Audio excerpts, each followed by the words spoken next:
તો વર્ષના અંતિમ દિવસે જય સોમનાથના નાદથી સોમનાથ મંદિર ગુંજી ઉઠ્યું। સોમનાથ દાદાના દર્શન કરીને ધન્યતાની અનુભૂતિ કરવા શ્રદ્ધાળુઓ પહોંચ્યા છે। નવું વર્ષ મંગલમય રહે તે હેતુથી સોમનાથમાં ભક્તોની ભીડ ઉમટી છે।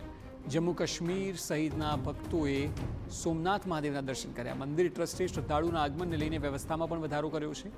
રાજ્યભરના યાત્રાધામોમાં શ્રદ્ધાળુઓની ભારે ભીડ ઉમટી રહી છે, ત્યારે સોમનાથમાં દેવાધિદેવ મહાદેવના દર્શનાર્થે લોકોનો જમાવડો જોવા મળ્યો। નવા વર્ષમાં સુખાકારી માટે ભક્તોએ સોમનાથ દાદાના ચરણોમાં શીશ નમાવ્યું। રાજ્ય સહિત અન્ય રાજ્યોના લોકોએ પણ દેવાધિદેવના પ્રથમ જ્યોતિર્લિંગના દર્શન કરીને ધન્યતા અનુભવી છે। ત્યારે ભક્તોની ભીડને ધ્યાનમાં રાખીને મંદિર ટ્રસ્ટે સુરક્ષા વ્યવસ્થામાં પણ વધારો કર્યો છે। दिसंबर 31 का दिन है।